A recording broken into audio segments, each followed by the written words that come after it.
So it was young Republican leaders from all over the country, some of them in elected office, who had a chat thread. Many of us have chat threads, but they had a chat thread on Telegram, and all of their business was telegrammed for the world to see in a Politico article that dropped yesterday. I just want to add something. I'm sorry, not yesterday, this week, Tiff. Okay. When we record yesterday. So we had this Politico article drop, but here's what I think is important. Since then, there's been an update, and y'all's vice president, J.D. Vance, said, since Bakari brought it up, that Jay Jones' texts were far worse than these Republican texts. These young Republicans are saying that I love Hitler, calling Black people monkeys, talking about watermelon and fried chicken, using the N-word, using all kind of racial slurs, and talking about turning on gas chambers. Since then, J.D. Vance has said that the young Republicans' chat pales in comparison to Jay Jones's text. I just want to jump in. So yes, Angela, you referenced that this was a story broken by reporting from Politico off their Telegram chats. Just so folks know, the text messages were spanning more than 7 months of correspondence, and among the people in the chat were young Republican leaders in New York, Kansas, Arizona, and Vermont. Some of the texts, they referred to Black people as monkeys, the watermelon people. They mused about putting their political opponents in gas chambers. And there were 2,900 pages of the chats, and they were shared among millennial and Gen Z Republicans, and this was between January and August.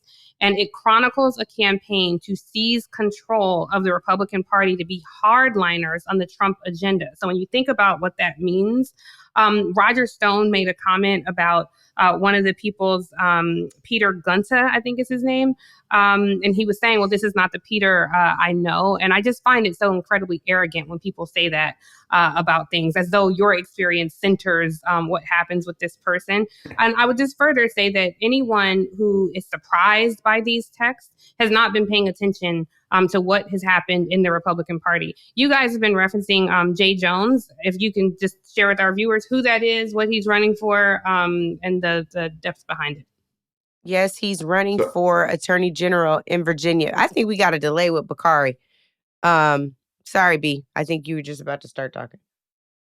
No, I don't know if I have a delay or not. I'm sorry. I'm just bringing all types of hiccups to the show, but they'll smooth out, and that's why I'm platinum. That's why they call me platinum ratings, because shit just work out. That's what happens when you blessed. It just work out.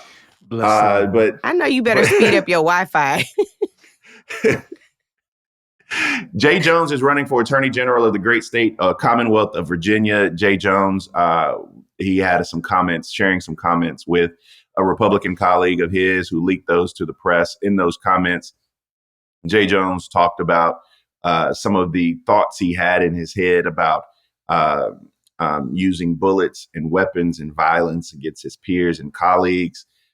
He was then told to stop, and then he called his colleague and kind of reiterated some of the same views he had about wanting to go down the path of political violence. And it is now, it's caught fire. Stephen Miller talks about it. J.D. Vance has talked about it.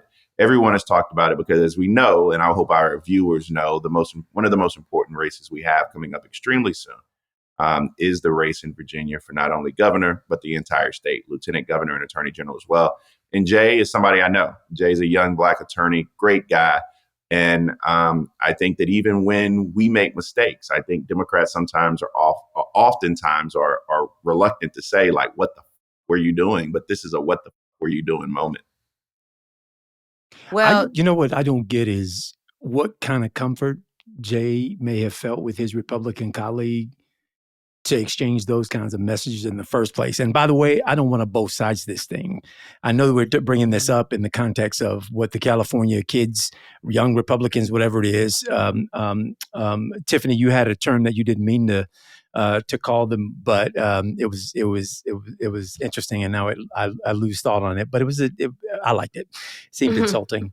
But in essence, what these young people did is not excusable. It certainly treads along a pattern of thinking, probably of being, a way in which they see the world.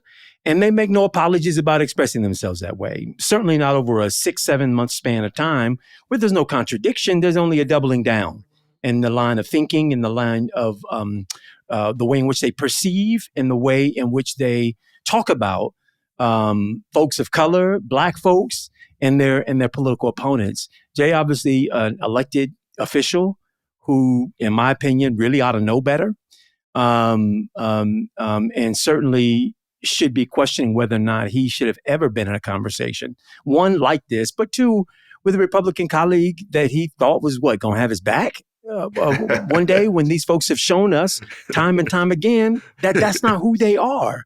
So I'm a little baffled on that one, and I would love a more complete and exhaustive explanation about what happened. But I think on the young Republicans part of this thing, for a long time, y'all, a lot of us operated by the belief that with time and with progress, that party produces a more enlightened person. It produces a person who is more reflective of their time, if you will. And I just think that we've been shown time and time again, if it isn't for the Dylan Roofs of the world or the young white male extremists who are right now, frankly, the most dangerous thing walking around in America. And when they make us the ire of their impact, really bad stuff happens in our community. So I've disavowed myself of the belief that over time, we'll get people who are more thoughtful and who reflect a more diverse world around them. Because exactly what I think we're getting are throwback to, the 1940s, 50s, 60s. These folks are trying to go further back in the history of this country and make it our future rather than representing a more, multi-racial demographic society. They're resisting it at every single turn. And I just think we ought to disavow ourselves the notion that with age and with maturity and with the changing of ages and time, that it's going to produce a better human on the other side. It isn't producing a better human. It's really not. And I think that is the part. Like, we keep talking about we're going back in time. I think that it is the past, present, and it is the future until they decide to turn over a new leaf. What's fascinating to me is, I have, again, some of these private chats, especially with my girls, and we also have lamented what happens if our chats are ever leaked. It's not because we calling people racist names. It's like, what is going on? We're talking about interpersonal conflict, breakups, or how to navigate finances, but we're not talking about this. So I think what is baffling to me is that, one, it is not a bigger story. Two, that there are folks who would say, oh, they just had a lapse in judgment and and even call them young people. These are grown men. These are grown men who are grown enough to hold leadership position in the Republican Party. And here's the part that's sad. I'm sure y'all can align with this. It would be one thing if what they put in text did not translate into policy. And on that, right, to the point where, again, the more progressive side of the country, the best coast I like to call it, has decided that a state of emergency is necessary, right, in LA County, given the number of ICE raids that are taking place. That is just one area where we see these policies being so detrimental, the racist ideology, the white supremacy behind these policies being what is guiding how they interface with other Americans and other human beings. Native Land Pod is a production of iHeartRadio in partnership with Reason Choice Media. For more podcasts from iHeartRadio, visit the iHeartRadio app, Apple Podcasts, or wherever you listen to your favorite shows.